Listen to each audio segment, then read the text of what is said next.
Okay. But if you get in now, I'll go because my meeting is at 8, so I want to get in now. It's okay. Let's finish it. Most exclusive. Hello. Thank you so much for your time, sir. You have just met Mr. President officially for the first time. Can we have an idea of the meeting? Well, thank you very much. This is our administration. It's an APC administration, and Mr. President is our new president, and we have a lot of issues at the moment that we need to deal with. Firstly, I've briefed him on what we have been doing in the last few years, just for him to be abreast with the situation and what we can do in the next 1 week, because the ninth National Assembly, ninth Senate particularly, is going to have his tenure ended on the 11th of June. So it's to give him an update of what we have been able to achieve. And we have also emphasized the need to have a very stable, peaceful, and productive National Assembly, the 10th National Assembly. We believe that the need to have serious understanding amongst senators and members elect uh, through the process that our leadership will emerge. There's a need to carry everybody along, and time is of essence. We have only about a week before the inauguration of the National Assembly, and it pays to have a very peaceful environment in the National Assembly for members and senators to work together. And of course, you cannot overemphasize the necessity and imperative of working in a very cordial manner between the executive and the legislature. So we had all those discussions just to ensure that when the new leadership of the National Assembly will emerge, that the what will inform the emergence will be the national interest, the interest of the National Assembly itself, the legislature, to be together, and therefore everybody matters in this process. We also believe that Mr. President, having been a senator himself and his vice president has also been a senator, this is something that they will always wish and pray for. And as an outgoing presiding officer of the National Assembly, actually as chairman of the National Assembly, the Ninth National Assembly, I I find it dutiful and necessary to work with all the major stakeholders, especially the leadership of our country, Mr. President particularly, to ensure that I give the necessary my necessary opinion and advice on how the new leadership of the National Assembly should emerge and what we need to do to ensure stability, to ensure productivity of the National Assembly, and to ensure uh, peaceful uh, atmosphere between the legislature and the executive arm of government. And we are getting somewhere. Our prayer is we're able to resolve all the outstanding issues by the grace of God. And Mr. President is positively disposed to ensuring that everything goes on smoothly. Right, thank you, most distinguished. There have been speculations that you wish to return as the Senate President, which you have also countered subsequently. Can we have the true picture of what is happening? Was what you said I counted.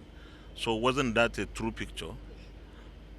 Well, on a more serious note, I've never indicated interest to run for the office of the President of the Senate in the 10th National Assembly. We have worked together with distinguished senators of the Ninth National Assembly and members of the House of Representatives to create a very clement environment for us to work. We have been productive, much more productive than any previous National Assembly. We have worked very closely with the former administration, the administration of President Muhammadu Buhari, and of course that helped the administration also. And my prayer and wish and hope is that we were able to have a very peaceful transition from us who are outgoing as leaders of the National Assembly, to a new set of leaders of the National Assembly who will continue to unite everybody in the National Assembly. In the Senate, we want to have a leadership in the Senate that will unite senators to work so well, regardless of their political parties.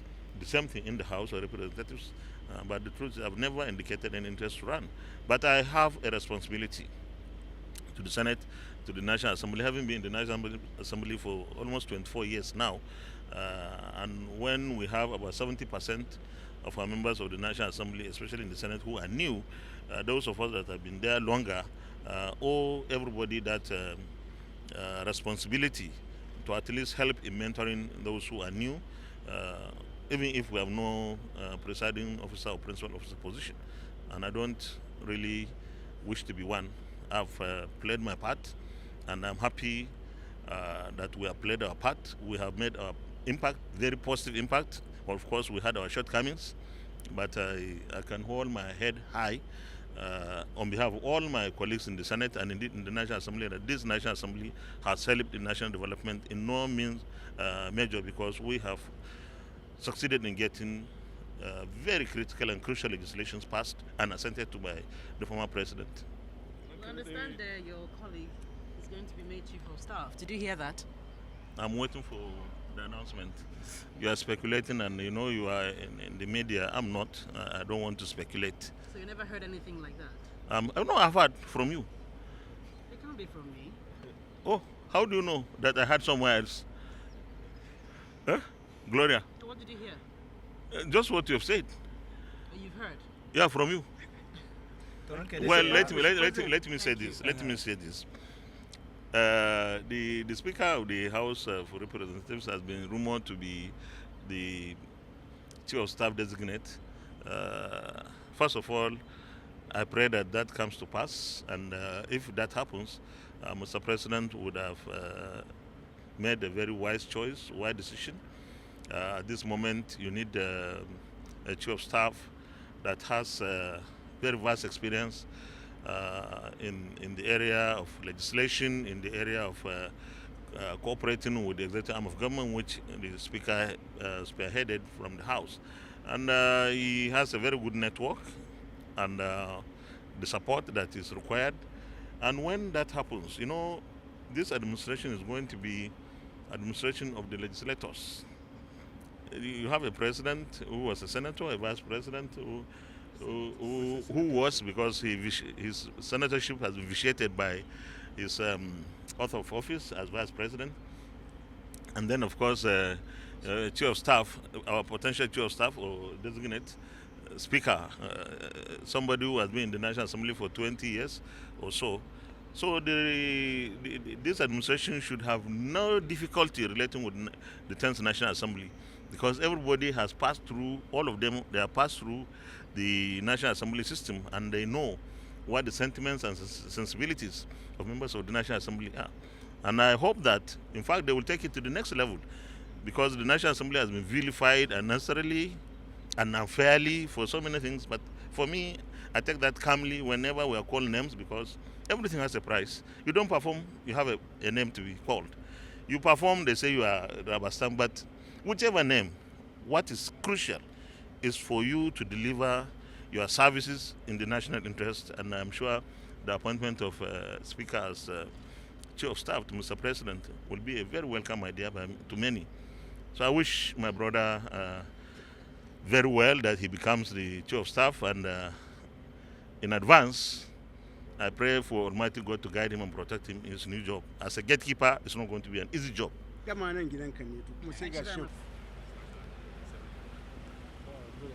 sir. Good afternoon. How are you? Congratulations, right? Thank you. Thank you. So congratulations is in order. It hasn't been made official. Is there a reason for that? Be patient. Be patient. The system works in its own way. Yeah. Allow the system to work. So before the end of the day? We'll see. We'll see. Thank you very much. Yeah? We'll see. Okay, you were also in a meeting Yes. between the president and the leadership of the National Assembly for the first time officially. Yes. Can you give us an idea of that? What happened at the I meeting? think the Senate president, you just finished talking to him. All right. Everything he said, I adopt. Okay. That's exactly what happened in the meeting. So, how are you preparing the 10th National Assembly to have a cordial relationship with the new president? Well, I think we've all seen the benefits of cordial relationship.